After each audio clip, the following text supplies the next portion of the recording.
I'm Quint Lucas, the mayor of Kansas City. I wish we did not have to come together today. You'll be hearing in a moment from Fire Chief Ross Grundison, our interim city manager, Kamiko Gilmore. I will come back for questions in just a moment. Today we are recognizing a tragedy in Kansas City. A line of duty death is always something that is heartbreaking and stops a community. Something that impacts a young person is just the same. But something as senseless as this situation is something that's truly unimaginable. Graham was 29 years old, somebody who had an exceptional life ahead of him. And he died doing something that was so impactful and important for all of us, serving our community. There will be many steps ahead as we evaluate what happened, as we review what occurred, as we address whatever needs to happen in the future. But today, I'm focused on grieving for his mother, his father, his sibling, his family, and everyone in the KCFD family. We know that we will stand with them not just today, but well into the future.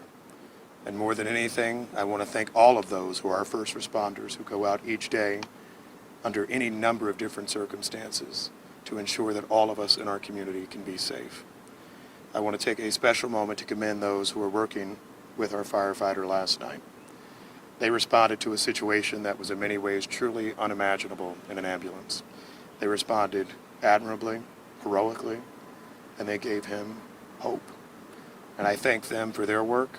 I know today is a very tough day for all of them, but we are incredibly proud of all of them and the work they do for the people of Kansas City each day. I'll just finish with this. This should not happen. This should not have happened. There are a lot of things that have happened since I became mayor a few years ago. I never expected a line of duty death like this one. You never expect a violent criminal incident to bring this amount of pain to a community and a family. This is wholly unacceptable. I expect and will demand justice be meted out here. We will expect and demand a full understanding about how something like this could happen, and we will do all we can to ensure that Graham's family not only receives justice, but that all understand that our first responders, our paramedics, our police officers, our nurses, our physicians, everyone who gives care in our community can be safe. With that, I turn it over to our Fire Chief, Ross Grundison. Thank you, Mayor. Good afternoon. It is with heavy heart and great sorrow that I announce the death of firefighter paramedic Graham Hoffman. Firefighter Hoffman was stabbed in the chest, piercing his heart while transporting a patient to a local hospital on what started out as a routine call. Firefighter Hoffman's partner immediately initiated a crew emergency, and additional KCFD and KCPD personnel were dispatched to the scene. KCFD crews worked to save firefighter Hoffman's life while en route to North Kansas City Hospital. Life-saving efforts were performed in the emergency room, and he was placed in the ICU, where he later succumbed to his injuries. Firefighter Graham Hoffman was 29 years old and was a member of the department for 3 years. Graham was a vibrant individual who loved life and loved serving his community. He was an excellent paramedic who treated his patients with the highest level of skill and compassion. The Kansas City Fire Department grieves with Graham's family, friends, and loved ones. This is a senseless act that has taken a young man from his family, friends, and co-workers and deprived our city of a dedicated firefighter who only wanted to serve and protect those in this community.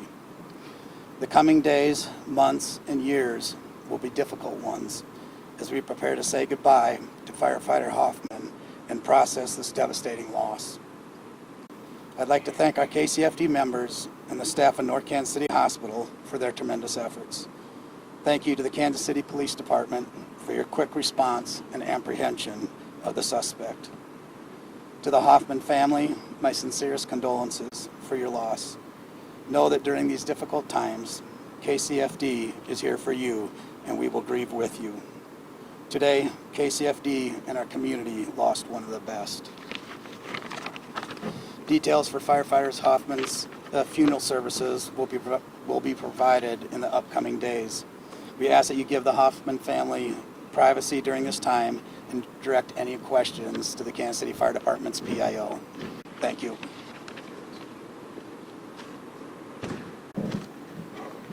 This was a hard day.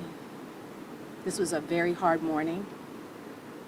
But I want to say that all of the staff at the City of Kansas City, we stand with the Hoffman family, and we will be there for them in whatever way they need. You never want to get a call at 2:30 in the morning. We all know what that could mean. But regardless of that, these firefighters, they stood together and they held each other and they were there for each other. And this is the type of excellence and the type of support that all city employees demonstrate every single day. There are so many things that happen, thousands of actions that we take that do not get this type of press because they're done and they're done seamlessly and we move on. But today, we have to take a special step back and really think about why we do the work that we do, why the firefighters get up every single day and they go out there to serve us. We've lost a strong, strong man. We've lost a life too soon. I just want to end by saying we are standing with the family. We are here to do whatever they deem necessary. We will be with them until the end. Questions for you? Penny?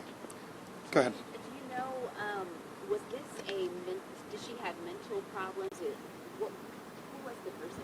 It's too early for us to share that. There's work being done by the Kansas City Police Department in collaboration with Clay County prosecutors, and we'll expect that the next statement in that area you hear from is from the Clay County Prosecutor's Office. Yes? What was the nature of the call, the initial call that this person was picked up by the ambulance? You know, I believe that both the police and the fire department have released statements today. I'll leave that information to those and further conversations from our criminal justice agencies. What was he stabbed with? I'll leave that to our criminal justice agencies as well and the Clay County prosecutor, yes? Between North Oak Traffic Way and 152 Highway, there was police presence with dogs along Highway 152 just near North Platte, exit there. What was going on? Is that in connection to this incident? And once again, I'll have to leave that to the Kansas City Police Department and the Clay County Prosecutor's Office to give you any of that information. And was it just the two paramedics in the ambulance?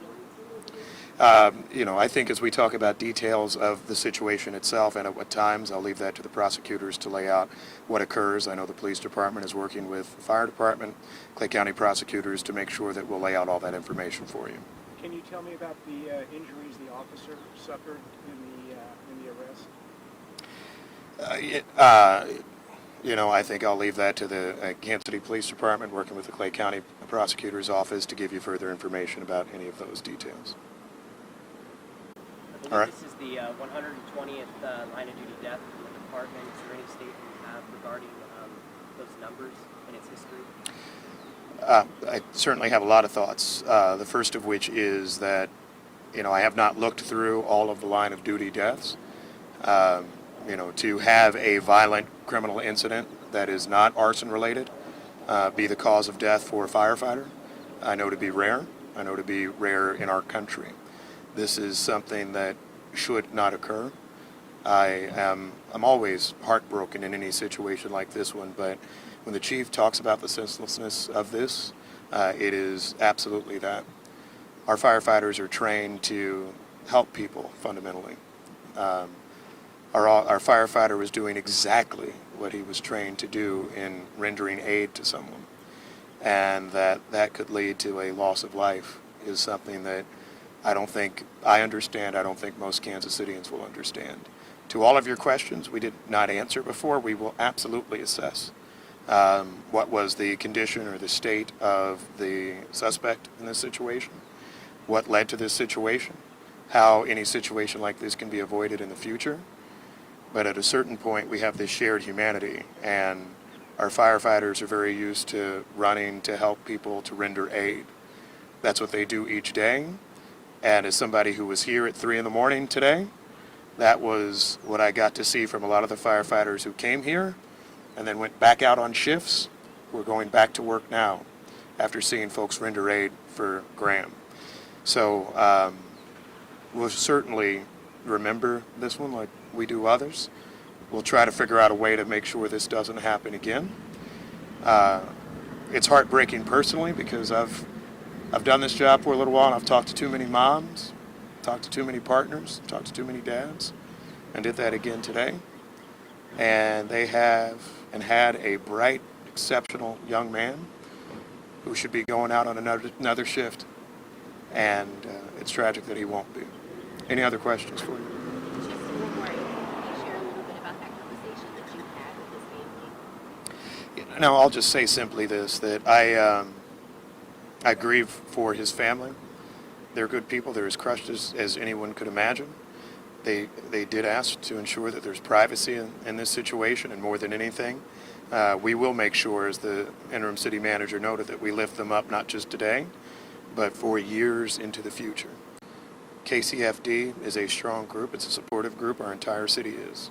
And we'll make sure we're there for them, not just today, but in the months and years that follow. I want to double check, did his family have a chance to be with him before his passing? I don't think I'll speak to that today. Any other questions for you? If not, thank you.